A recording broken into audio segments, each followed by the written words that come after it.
Assalamualaikum warahmatullahi wabarakatuh. Halo anak-anak semua, apa kabar? Semoga semuanya dalam keadaan sehat. Oke, kali ini kita dipertemukan di tahun ajaran baru yaitu 2020-2021 dan masih dengan suasana yang sama yaitu dalam masa pandemi. Nah, meskipun dalam keadaan pandemi seperti ini, kita harus tetap semangat meskipun kita belajar dari rumah. Semoga corona segera berlalu ya. Oke, kelas 8 untuk semester 1 di ajaran baru ini. Materi pertama kita adalah pola bilangan dan barisan bilangan.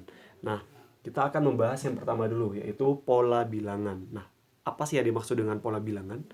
Pola bilangan itu adalah susunan bilangan yang pembentukan dari bilangan-bilangan tersebut itu memenuhi aturan-aturan tertentu. Saya ambil contoh nih ya, 2, kemudian 4, 6, dan 8. Apakah ini merupakan suatu pola bilangan atau bukan, kita bisa melihat dari aturan-aturan pembentuk masing-masing bilangannya. Kalau misalkan memiliki aturan yang jelas, berarti itu disebut sebagai pola bilangan. Nah, kita lihat ini, kalau seandainya kita tambahkan 2, maka akan menghasilkan 4 kan? Kemudian 6 ini kita peroleh dari penjumlahan 4 yang ditambahkan dengan 2. Nah, sementara 8 ini merupakan penjumlahan dari 6 ditambahkan dengan 2. Artinya, semua bilangan-bilangan ini yang ada pada susunan ini, semuanya merupakan penjumlahan 2 dengan bilangan sebelumnya. Ya, 2 tambah 2, 4, 4 tambah 2, 6 ditambahkan 2 sama dengan 8. Nah, ini memiliki aturan yang jelas. Nah, sehingga ini dikatakan sebagai pola bilangan. Nah, bilangan-bilangan dari susunan ini kan ada bilangan pertama, bilangan kedua, bilangan ketiga, bilangan keempat. Nah, masing-masing ini disebut sebagai suku. Yang pertama berarti suku ke-1 yang dilambangkan sebagai U1. Jadi U itu suku ya, suku ke-1.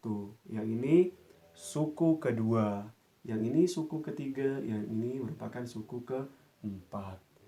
Jadi bilangan-bilangan 2, 4, 6, 8 atau penyusun bilangan-bilangan ini disebut sebagai pola bilangan. Sekarang kita ke contoh langsung. Misalkan saya ambil 6, 13, 20, 27. Perintahnya adalah tentukan aturan-aturan pembentuk pola bilangan.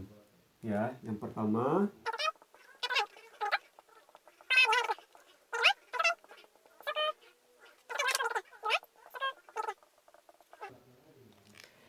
ini ada susunan bilangan atau pola bilangan yang terdiri dari 6, 13, 20, 27. Nah, perintahnya adalah tentukan aturan pembentuk pola bilangan tersebut. Jadi kita diminta untuk menentukan aturannya ya. Aturan-aturan yang membentuk pola bilangan itu ada beberapa ketentuan ya. Bisa berupa penjumlahan, bisa berupa pengurangan, perkalian, ataupun pembagian. Atau bisa jadi gabungan dari dua operasi, penjumlahan perkalian misalkan, atau penjumlahan dan pembagian, atau pengurangan dan perkalian, dan bisa jadi juga lebih dari 2. Nah, sekarang yang ini kita lihat ya. 13 ini kalau kita perhatikan ini merupakan hasil dari berapa? 6 ditambahkan dengan 7 ya. Nah, sekarang 20 ini ternyata diperoleh dari 13 tambah 7 juga. Nah, 27 ini diperoleh dari 20 ditambah 7. Gini kan? Nah, jadi aturan pembentuk pola bilangan ini yaitu penjumlahan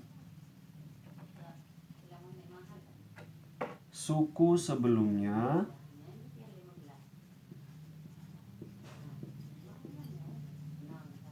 ditambah 7. Nah, seperti itu ya. Jadi soal yang pertama terjawab. Selanjutnya adalah kita diminta untuk menentukan dua suku berikutnya. Ya. Dua suku berikut dari 6, 13, 20, dan 27. Karena ini aturannya merupakan penjumlahan suku sebelumnya ditambahkan 7, berarti 27 kita tambahkan dengan 7. Berapa? 34. Oke. Ya, mintanya 2 ya, 2 suku berikutnya. Nah, berarti satu lagi. 34 ditambahkan dengan 7, yaitu 41.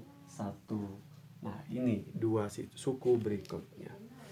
Bagaimana, mudah kan? Oke, kita beranjak ke contoh soal berikutnya ya. Ada susunan bilangan atau pola bilangan 1, 3, 6, dan 10. Sama dengan soal yang pertama, perintahnya adalah tentukan aturan pembentuk pola bilangan, kemudian tentukan dua suku berikutnya. Kira-kira aturannya apa? 3 ini diperoleh dari penjumlahan 1 dengan 2 ya. 1 tambah 2, 3. Nah, 6 ini 3 ditambah dengan 3. Ditambah dengan 3. 10 diperoleh dari 6 ditambah dengan 4. Nah, kalau diperhatikan, ternyata suku-suku ini merupakan penjumlahan dari suku sebelumnya dengan bilangan asli yang dimulai dari 2. Ya, penjumlahan dengan bilangan asli secara berurutan dimulai dari 2. 1 tambah 2, 3, 3 tambah 3, 6, 6 tambah 4, 10. Artinya, penjumlahan-penjumlahan ini nggak mesti harus selalu angka yang sama gitu ya. Bisa saja berbeda, tetapi angkanya haruslah beraturan atau memiliki angka-angka yang cantik lah, mungkin seperti itu bahasanya ya. Jadi aturannya adalah penjumlahan suku sebelumnya dengan bilangan asli berurutan dimulai dari 2. Ini aturannya ya. Pertanyaan berikutnya adalah tentukan dua suku berikutnya dari pola bilangan ini. Berarti kalau seandainya kita jumlahkan dengan bilangan asli, dan bilangan aslinya dimulai dari 2 dan seterusnya, berarti tadi kan 6 tambah 4 ya, berarti 10 ditambah 5. 10 tambah 5 adalah 15. Oke, bilangan berikutnya berarti 15 ditambah dengan 6, yaitu 21. Sehingga suku berikutnya adalah 15 dan 21. Suku berikutnya 15 dan 21. Nah, seperti itu ya. Oke, sekarang kita ke contoh soal berikutnya ya.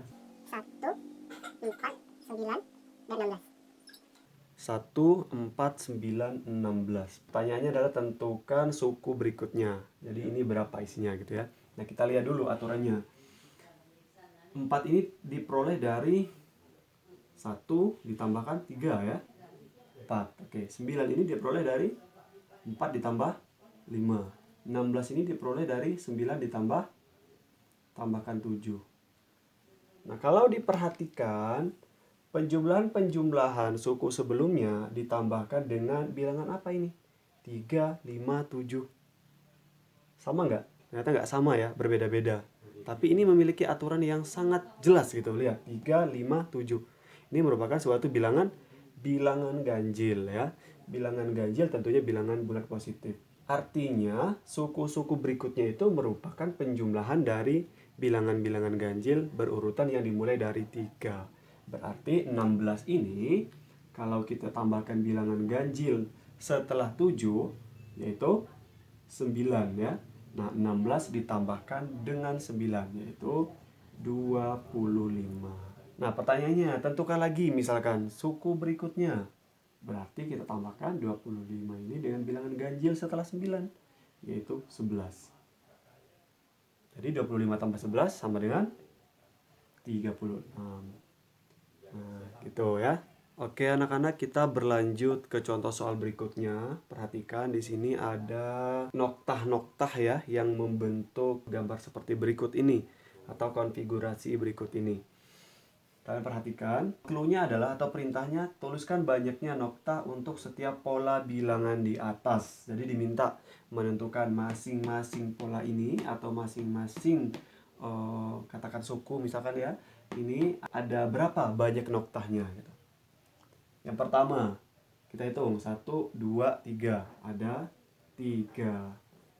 Yang kedua, 1, 2, 3, 4, 5, 6. Berarti ada 6. Berikutnya, 1, 2, 3, 4, 5, 6, 7, 8, 9. Ada 9. Terus yang terakhir 1, 2, 3, 4, 5, 6, 7, 8, 9, 10, 11, 12. Ada 12. Jadi banyaknya nokta untuk setiap pola bilangan terjawab ya. 3, 6, 9, 12. Suku pertama 3, suku kedua 6, suku ketiga 9, kemudian suku keempatnya ada 12. Tentukan aturannya. Aturan yang membentuk pola bilangan tersebut. Nah, apa kira-kira? Lihat. 6 ini diperoleh dari 3 ditambahkan dengan 3. 3, 6, 9, 12. 6 ini ternyata diperoleh dari menjumlahkan 3 dengan suku sebelumnya. 9. 9 itu sama ternyata diperoleh dengan menjumlahkan 6 dan 3. 12. 12 juga sama, 9 ditambahkan dengan 3. Sehingga aturan yang membentuk pola bilangan tersebut adalah menjumlahkan suku sebelumnya dengan 3. Untuk yang poin ketiga, tentukan 3 suku berikutnya. Nah, karena aturannya tadi merupakan penjumlahan suku sebelumnya dengan 3, maka suku yang ada di sini adalah penjumlahan 12 ditambah 3. Berapa? Yaitu 15. Yang ini berapa? Sama, tambahkan 3 yaitu 18. Sebelah sini 21. Diperoleh dari 18 ditambah 3. Jadi 3 suku berikutnya yaitu 15, 18, dan 21. Oke, jadi seperti itu anak-anak ya, kira-kira soal-soal untuk menentukan pola bilangan. Jadi memiliki aturannya yang jelas gitu. Bisa penjumlahan, bisa pengurangan gitu kan, bisa perkalian. Nanti kita bisa ketemu pada pengaplikasian soal-soalnya. Oke, bagaimana? Mudah bukan? Selamat belajar dari rumah. Semoga tetap selalu semangat dan masa-masa pandemi corona ini segera berakhir ya. Sehingga kita bisa bertatap muka secara langsung di sekolahan. Oke. Assalamualaikum warahmatullahi wabarakatuh. Bye.